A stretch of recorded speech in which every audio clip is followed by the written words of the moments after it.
जय हिंद साथियों, स्वागत है आपको अपने इस YouTube चैनल में। दोस्तों, आज के इस वीडियो में हम लोग बात करेंगे पर्यावरण और पारिस्थितिकी के बारे में। और यह जो है आपको घटना चक्र का पूरा सार संग्रह है, जो आपको स्पेशल जो बनाया गया है। यह आपको BPSC जो आपको टीचर का एग्ज़ाम होने जा रहा है, उसके बाद CTET यानी कि CTET में भी आपको यह काम आने जा रहा है, या आप STET की तैयारी करते होइएगा, उसमें भी आपको यह बहुत ही कारगर साबित होगा। इसलिए चाहे इन तीनों का किसी भी एग्ज़ाम का प्रिपरेशन कर रहे हो तो यह वीडियो को पूरा देखें, ठीक है। और आपको पूरा देहाती मेथड पर समझाया जाएगा। और ये PDF तो आपके पास होगा ही, अगर जो नहीं है तो आप टेलीग्राम ग्रुप से जुड़ जाए, उसका लिंक डिस्क्रिप्शन बॉक्स में दिया हुआ है, वहाँ पर इस वीडियो को और इस PDF को डाल दिया जाएगा। तो आइए हम लोग वीडियो को शुरू करते हैं। और चैनल पर नए हैं तो सब्सक्राइब कर ले और अपने दोस्तों को ज़्यादा से ज़्यादा शेयर करें। चलिए, अब यहाँ पर आप देख सकते हैं, ये है आपको नोट्स जो पहले पर्यावरण के बारे में बताया गया है, और फिर हम लोग चर्चा करेंगे इसमें क्वेश्चन आंसर पर, ठीक है, जो आपको बताया जाएगा। तो आइए शुरू करते हैं। सबसे पहले हम लोग यहाँ पर देखेंगे पृथ्वी पर पाए जाने वाले भूमि, जल, वायु, पेड़ पौधे एवं जीव जंतुओं का समूह जो हमारे चारों ओर से है, यह सामूहिक रूप से पर्यावरण कहलाता है। एक बात पहले समझ लीजिए, पर्यावरण का मतलब होता क्या है। तो परि का मतलब होता है चारों तरफ से, और आवरण के मतलब होता है घिरा हुआ। जो हमारे चारों ओर से जो भी वस्तु घिरे हुए है, उसी को हम लोग पर्यावरण कहेंगे, ठीक है। पर्यावरण के ये जैविक और अजैविक जो है आपस में अंतःक्रिया भी करते हैं, यानी एक दूसरे से क्रिया करते हैं। यह संपूर्ण क्रिया एक तंत्र के रूप में संचालित होती है, जिसे क्या कहेंगे, पारिस्थितिकी तंत्र के रूप में परिभाषित किया जाता है। फिर उसके बाद पर्यावरण संरक्षण अधिनियम। अब इन सभी को बचाव के लिए एक अधिनियम पारित किया गया 1986 में। तो पर्यावरण संरक्षण अधिनियम 1986 के अनुसार पर्यावरण किसी जीव के चारों तरफ से घेरे भौतिक और जैविक दशाएं और उसके साथ अंतःक्रिया को सम्मिलित करता है। तो क्वेश्चन काफ़ी बार पूछा गया है कि पर्यावरण संरक्षण अधिनियम कब से शुरू हुआ है या कब लागू हुआ है, तो 1986 में। उसके बाद परि के मतलब और आवरण के मतलब क्या होता है, ये दो शब्द से मिलकर बना हुआ है, जो हम आपको बता दिए हैं, ठीक है। तो पर्यावरण शब्द की उत्पत्ति हुई है परि और आवरण से, ठीक है। तो पर्यावरण का शाब्दिक अर्थ क्या हो गया, जो आवरण हमें चारों ओर से घिरे हुए है, उसी को हम लोग क्या कहेंगे, पर्यावरण कहेंगे। अब यहाँ पर समझिए पहले, अब इसे समझिए। ये है आपका डायग्राम। आपको ट्रोपोस्फीयर, जिसे हम लोग क्षोभ मंडल भी कहते हैं, इसका नाम अंग्रेजी में याद रखिएगा, और स्ट्रेटोस्फीयर, जिसके हम लोग समताप मंडल भी कहते हैं। ये दोनों जुड़ा हुआ है किससे, वायुमंडल से जुड़ा हुआ है, ठीक है। उसके बाद वायुमंडल से जुड़ा हुआ है जीव मंडल, और जीव मंडल जुड़ा हुआ है वायुमंडल से। फिर वायुमंडल से जुड़ा हुआ है स्थल मंडल, और स्थल मंडल जुड़ा हुआ है वायुमंडल से। स्थल मंडल में 3 चीज़ पढ़ना है, एक पर्वत, मैदान और मरुस्थल के बारे में पढ़ना है। और जीव मंडल में 2 भाग में पढ़ना है, एक पौधे के बारे में पढ़ेंगे और एक जंतु के बारे में पढ़ेंगे। यानी जीव मंडल को हम बायोलॉजी भी कह सकते हैं, क्योंकि यह बायोलॉजी ही एक प्रकार का है, ठीक है। और जल मंडल किससे जुड़ा हुआ है, तो आप यहाँ पर देख सकते हैं कि जल मंडल जुड़ा हुआ है जीव मंडल से, और जीव मंडल जुड़ा हुआ है जल मंडल से, जिसे हम लोग हाइड्रोस्फीयर कहते हैं। उसके बाद जल मंडल जुड़ा हुआ है स्थल मंडल से, और स्थल मंडल जुड़ा हुआ है जल मंडल से। तो स्थल मंडल को हम लोग लिथोस्फीयर कहते हैं, ठीक है। तो बायोस्फीयर के बारे में हम लोग 2 भाग में पढ़ेंगे, प्लांट और एनिमल्स के बारे में। जब जल मंडल है, हाइड्रोस्फीयर है, तो इसमें जो हम लोग पढ़ेंगे, हिमनद के बारे में पढ़ेंगे, झील के बारे में पढ़ेंगे, नदी के बारे में पढ़ेंगे, और सागर और महासागर के बारे में पढ़ेंगे, ठीक है। डायग्राम से इतना हमने सीखा। और इसमें आप इसका अंग्रेजी नाम याद रखिएगा। क्षोभ मंडल को ट्रोपोस्फीयर कहते हैं, समताप मंडल को स्ट्रेटोस्फीयर कहते हैं, ठीक है। और वायुमंडल को एटमॉस्फेयर कहते हैं, स्थल मंडल को लिथोस्फीयर कहते हैं, जीव मंडल को बायोस्फीयर कहते हैं, और जल मंडल को हाइड्रोस्फीयर कहते हैं। अब यहाँ पर देखिए कि पर्यावरण एक अविभाज्य समष्टि है, जिसका विभाजन नहीं हुआ है, विभाजन नहीं होता है पर्यावरण, क्योंकि सभी कड़ी एक दूसरे से जुड़े हुए होते हैं, तथा जैविक और अजैविक तत्वों वाले पारस्परिक क्रियाशील तंत्रों से इसकी रचना होती है, यानी एक दूसरे से रचना होती है। पर्यावरण घटक के 3 घटक होते हैं, 3 संघटक है पर्यावरण के। पहला भौतिक या अजैविक। भौतिक या अजैविक से स्थल, वायु, जल सम्मिलित होते हैं, और जैविक से पादप, जंतु और सूक्ष्म जीव होते हैं। जो जैविक जिसमें जीवन होते हैं, समझ लीजिए जैविक के मतलब होता है जीवन, जो जीवन से संबंधित होते हैं। तो पादप में जीवन होता है, जंतु में जीवन होता है, और यहाँ तक के सूक्ष्म जीव में भी क्या होता है, जीवन होता है। फिर तीसरा हम लोग देखेंगे सांस्कृतिक, यानी मानव निर्मित गतिविधियाँ, जो मानव ने अपने रहने के लिए संस्कृति का निर्माण जो किया है, सामाजिक निर्माण किया है, उसके बारे में देखेंगे। तो सांस्कृतिक पर्यावरण के अंतर्गत आर्थिक, सामाजिक और राजनीतिक गतिविधियाँ को शामिल करेंगे। ठीक है, तो सांस्कृतिक पर्यावरण के बारे में हम लोग क्या पढ़ेंगे, तो आर्थिक पढ़ेंगे, यानी इकोनॉमिक्स के बारे में पढ़ेंगे, सोशल स्टडी करेंगे, और एक हम लोग इसमें सिविक्स पढ़ेंगे, जिसको हम लोग पॉलिटी कहते हैं, जो इसमें शामिल किया गया है। फिर इसमें आता है कि अंतः पर्यावरण कई संगठनों से निर्मित एक संरचना है। अंतः पर्यावरण यह सभी जैविक और अजैविक अवयव के सम्मिश्रण से है, जो जीवों के चारों ओर से प्रभावित करते हैं। पर्यावरण के कुछ कारक संसाधन के रूप में कार्य करते हैं तथा कुछ कारक नियंत्रक के रूप में भी कार्य करते हैं। पर्यावरण को बृहत व लघु स्तर पर समझा जा सकता है। इसके साथ ही क्षेत्रीय तथा भूमंडलीय स्तर पर पर्यावरण में विभिन्नताएं पाई जाती है। अब यहाँ पर थोड़ा सा समझिए, जैसे मान लीजिए कि जीवाणु पर्यावरण हुआ और वृक्ष पर्यावरण हुआ। जीवाणु कहने का मतलब होते हैं जिसमें जीवन होगा, और वृक्ष में भी जीवन होगा।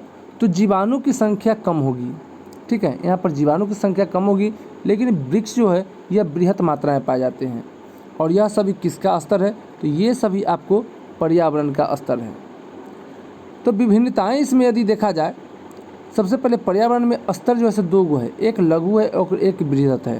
तो लघु में जीवाणु आते हैं और बृहत में वृक्ष आते हैं। उसके बाद विभिन्नताएं और विभिन्नताएं का कारक क्या है, तो कारक है सबसे पहले जलवायु में परिवर्तन होगा, मृदा के प्रकार होगा, और स्थलाकृति में अंतर होगा। फिर आता है आपको पर्यावरण का कारक। विभिन्नताएं का कारक हो गया जलवायु में परिवर्तन, मृदा के प्रकार और स्थलाकृति में अंतर। लेकिन पर्यावरण के कारक क्या है, तो एक संसाधन के रूप में पाए जाते हैं, और दूसरा नियंत्रक के रूप में पाए जाते हैं। इसका संघटक क्या है, तो इसका संघटक 3 है। पहला भौतिक, दूसरा जैविक, और तीसरा ऊर्जा यानी एनर्जी। तो सबसे पहले यहाँ पर देखिए भौतिक जो है वह क्या है, तो एक है आपको स्थल, वायु और जल, ये भौतिक हो गया आपको। और जैविक में आ जाते हैं पादप, मनुष्य, जंतु और सूक्ष्म जीव, जो आपको बायोलॉजी होते हैं। और ऊर्जा का स्रोत क्या है, तो सभी को ऊर्जा का स्रोत सबसे पहले आपको सौर ऊर्जा, ठीक है, सौर ऊर्जा यानी कि सूर्य, और उससे जो हम लोगों को ताप मिलता है वह जो होता है, वह ताप क्या होता है, वह ताप हमारा भूताप कहलाता है। ठीक है, अब आप लोगों से एक प्रश्न है कि पर्यावरण से अभिप्राय क्या है, पर्यावरण से अभिप्राय क्या है, और आपको इसमें 4 उत्तर दिए गए हैं, 4 ऑप्शंस दिए गए हैं, जिसका आपको पहला ऑप्शन जो है वह है आपको भूमि, जल, वायु, पौधा, पशु की प्रकृति दुनिया, जो इनके चारों ओर से अस्तित्व में है, क्या पर्यावरण से अभिप्राय है या नहीं। दूसरा है आपको उन संपूर्ण दशाओं का योग जो व्यक्ति को एक समय बिंदु पर घेरे हुए है। और तीसरा है भौतिक व जैविकीय एवं सांस्कृतिक तत्वों के अंतःक्रिया व्यवस्था जो अंतः संबंधित होते हैं। तो हमने अभी तुरंत आपको बताया है कि पर्यावरण का मतलब होता है, परि के मतलब होता है चारों तरफ, और आवरण के मतलब घेरा हुआ। यही देखिए आपको यहाँ पर कह रहा है चारों ओर से अस्तित्व में होते हैं। दूसरा चीज़, फिर यही चीज़ को हम बताएं कि जो बिंदु होते हैं वह पर घेरे हुए होते हैं। तो बिंदु के मान लीजिए हम यह बिंदु बनाए, इसको चारों तरफ से घेरेंगे तो ये घेरा हो गया, तो यही पर्यावरण यही दर्शा रहा है। सी नंबर में हम क्या बताए थे आपको कि सभी कड़ी जो होगा एक दूसरे से सभी कड़ी जुड़ते चले जाएंगे। ठीक है, तो ये भी कड़ी पर्यावरण का है। तो इसका सही उत्तर क्या हो जाएगा, इसका सही उत्तर हो जाएगा आपको डी। यानी कि इसमें सही आंसर जो होगा वह सभी होगा। यह आपको एग्ज़ाम UPPCS प्री में पूछा गया है 2006 में।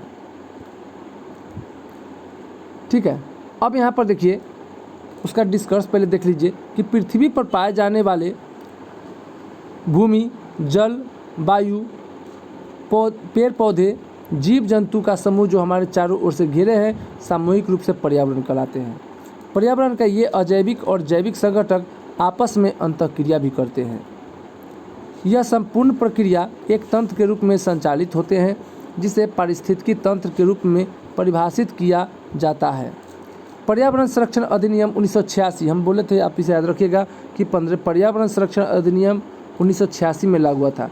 उसके अनुसार पर्यावरण किसी भी जीव के चारों तरफ से घिरे भौतिक जैविक दशाएं और उसके साथ अंतःक्रिया को सम्मिलित रूप है। इसी को हम लोग क्या कहेंगे, तो पर्यावरण कहेंगे। यही क्वेश्चन आपसे पूछा गया था। सेकेंड क्वेश्चन है आपके लिए कि पर्यावरण किससे बनता है। तो पर्यावरण जीवीय घटक से बनेगा, भू आकृति घटक से बनेगा, या अजैविक से घटेगा, या सभी से बनेगा। तो इसका आंसर होगा डी, क्योंकि हम आपको बताए थे जैवीय और अजैविक घटक होगा और साथ में भू आकृति घटक भी होगा। तो इसका आंसर सभी हो जाएगा। अब यहाँ पर देखिए उसका डिस्कर्स कि पर्यावरण एक अविभाज्य समष्टि है। अविभाज्य कहने का मतलब क्या, यह विभाज्य नहीं है, यानी कि सभी जो है से एक दूसरे से क्या है, सभी एक दूसरे से जुड़े हुए हैं। ठीक है, साइकिल के रूप में रहते हैं और साइकिल के मतलब होता है चक्र। इसे भी आप लोग ध्यान में रखिएगा। तो पर्यावरण सभी अविभाज्य है, ठीक है, और सभी जैविक अजैविक तत्वों वाले पारस्परिक क्रियाशील तंत्रों से इसकी रचना होती है। इसमें जैविक अजैविक भौतिक व भू आकृति घटक भी शामिल होते हैं। अतः इसका विकल्प क्या था, सही जो आंसर था वह डी नंबर था। 3 नंबर आपका क्वेश्चन है कि सामान्यतः पर्यावरण को निम्न प्रकार से वर्गीकृत किया जा सकता है। किस प्रकार से वर्गीकृत कर सकते हैं, तो इनमें से कौन सा वर्गीकरण का अंश नहीं है। तो क्या बताए थे, भौतिक, जैविकीय और सांस्कृतिक, ये तीनों जो है से है, लेकिन परिचालन जो है यह नहीं है। इसलिए इसका आंसर क्या हो जाएगा, तो ए नंबर इसका आंसर हो जाएगा। यह UPPCS प्री 2020 में क्वेश्चन पूछा गया है। ठीक है, अब इसका डिस्कस देख लीजिए कि सामान्यतः पर्यावरण को भौतिक पर्यावरण यानी कि फिजिकल इन्वायरमेंट इसको कहते हैं, सांस्कृतिक पर्यावरण जिसको कल्चरल इन्वायरमेंट कहते हैं, एवं जैविकीय पर्यावरण जिसको बायोलॉजिकल इन्वायरमेंट कहते हैं में वर्गीकृत किया जा सकता है। भौतिक पर्यावरण के अंतर्गत भू आकृतियाँ, जलाशय, जल, वायु, मृदा, चट्टानें, खनिज आदि आते हैं। सांस्कृतिक पर्यावरण के अंतर्गत मानव निर्मित गतिविधियाँ यथा आर्थिक, सामाजिक तथा राजनीतिक स्थितियाँ शामिल होती है। जबकि जैविकीय पर्यावरण के अंतर्गत वनस्पतियाँ, जंतु जिसमें मानव सहित जंतु, मानव भी एक जंतु है, तथा सूक्ष्म जीव जो होते हैं ये सभी इसमें शामिल होते हैं। ठीक है, चलिए तीसरा नंबर हम लोग देखेंगे नोट्स जो है यह आपको धारणीय विकास या सतत विकास, इसका नोट्स हम लोग देखेंगे कि इसमें कहा क्या गया है। धारणीय यानी कि धारणा पर लिया गया है। सबसे पहले समझिए कि धारणीय विकास की वह अवधारणा है जिसके तहत वर्तमान की आवश्यकताओं के साथ साथ भविष्य की आवश्यकता पर ध्यान रखा जाता है। यानी धारणीय, जैसे में मान लीजिए कि पूर्व अवधारण होता है, जैसे मान लीजिए कि धारणीय कहने का मतलब क्या, किसी चीज़ की कल्पना करना कि हमारा भविष्य कैसा होगा। तो ये धारणीय विकास जो होगा हमें भविष्य की आवश्यकता पर ध्यान में रखते हुए भी बनाया जाता है। धारणीय विकास प्राकृतिक संसाधन के उपयोग के संदर्भ में अंतर पीढ़ीगत संवेदनशीलता का विषय है। धारणीय विकास का मुख्य उद्देश्य पृथ्वी के प्राकृतिक संसाधन का न्याय संगत उपयोग, संरक्षण, उचित प्रबंधन करना होता है। ध्यातव्य है कि इस शब्द की व्याख्या वर्ष 1987 में किया गया था और इसका जो व्याख्या किया गया था वह किया किसने था, तो वह किया था आपको WCED। WCED है क्या, तो यह है world commission on environment and development. यह एक रिपोर्ट जारी करता है और आवर कॉमन फ्यूचर इसको इसमें जो था थीम था इसका आवर कॉमन फ्यूचर।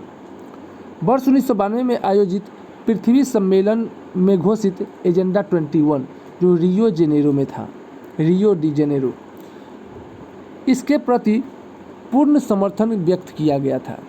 इसके साथ ही वर्ष 2002 में जोहान्सबर्ग में आयोजित सम्मेलन का इसका मुख्य मुद्दा सतत विकास था। यानी सतत विकास करने का मतलब क्या, सभी तरफ से विकास होना चाहिए। World commission and environment development WCED द्वारा वर्ष 1987 में प्रकाशित रिपोर्ट आवर कॉमन फ्यूचर, जिसे ब्रटलैंड रिपोर्ट के नाम से जाना जाता है, जिसे क्या कहते हैं हम लोग, ब्रटलैंड रिपोर्ट कहते हैं। इसके अनुसार सतत विकास से अभिप्राय ऐसे विकास से है जो भावी पीढ़ियों की ज़रूरतें को पूरा करने की योग्यता की प्रभावित किए बिना वर्तमान समय में आवश्यकता पूरी करे। इसका तात्पर्य क्या हुआ, इसका तात्पर्य है कि मानव समाज का सतत भविष्य तभी निश्चित हो सकता है जबकि आर्थिक गतिविधियां और मानव कल्याण समर्थन हेतु आवश्यक हो जाए, तभी यह संभव है। अब आता है बात जैव भौतिकी और सामाजिक परिस्थितियाँ पीढ़ियाँ दर पीढ़ी पोषित व संदृढ़ किए जा सकते हैं। अच्छा, एक चीज़ ध्यान दीजिएगा, ये जो आपको चर्चा किया गया है पीढ़ी दर पीढ़ी, तो दोस्तों आप जानते हैं पीढ़ी दर पीढ़ी यदि किसी चीज़ को संचरण किया जाए तो वही हमारा क्या कहलाता है, तो वही हमारा जेनेटिक्स कहलाता है, यानी कि आनुवांशिकी कहलाता है। ठीक है, और आप कमेंट बॉक्स में बताएं कि आनुवांशिकता के पिता किसे कहा जाता है, यानी आनुवांशिकी का पिता कौन है, तब तक हम लोग आगे बढ़ते हैं। फिर है सतत विकास के लिए जैविक विविधता का संरक्षण, प्रदूषण का निरोध एवं नियंत्रण तथा निर्धनता घटना सभी आवश्यक है। ये सभी उसमें आवश्यक है। यानी सतत विकास के लिए क्या क्या चीज़ की जरूरत पड़ेगा, तो जैविक विविधता का संरक्षण होना चाहिए, प्रदूषण निरोध एवं नियंत्रण होना चाहिए और निर्धनता घटना सभी, ये सभी आवश्यक है। प्रकृति की अपनी सुंदरता है, प्रकृति खुद सुंदर है, अपनी सीमाएं हैं इसके पास, अतः हमें चाहिए कि पहले हम प्रकृति को समझने का प्रयास करें, उसके बाद अपनी विकास की नीतियों का निर्धारण करें। अतः आर्थिक विकास और पर्यावरण सुरक्षा के मध्य एक वांछित संतुलन बनाए रखना ही टिकाऊ विकास या सतत विकास कहलाता है। टिकाऊ विकास की ओर जो अनिवार्य शर्तें हैं वे सूचना की उपलब्धता को आधारित होती है। अब यहाँ पर देखिए टिकाऊ हेतु आवश्यक सूचना है क्या, तो यह दो भाग में बांटा गया है। जो टिकाऊ कहने का मतलब जो हिले नहीं, पिलर की तरह, तो टिकाऊ विकास हेतु आवश्यक सूचनाएं इसे दो भाग में बांटा गया है। पहला जो है वह आपको है पर्यावरण संबंधी सूचनाएं, दूसरा है आपको मनुष्य व उसके क्रियाकलापों संबंधी सूचनाएं।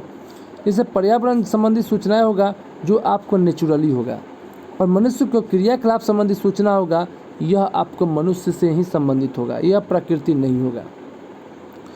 तो पर्यावरण संबंधी सूचनाएं कौन है, तो जैविक अधिवास से संबंधित है, प्राकृतिक संसाधन से संबंधित है, पर्यावरण के आधारभूत कारकों के संदर्भ में उसका वर्तमान पर्यावरण की स्थिति से संबंधित है।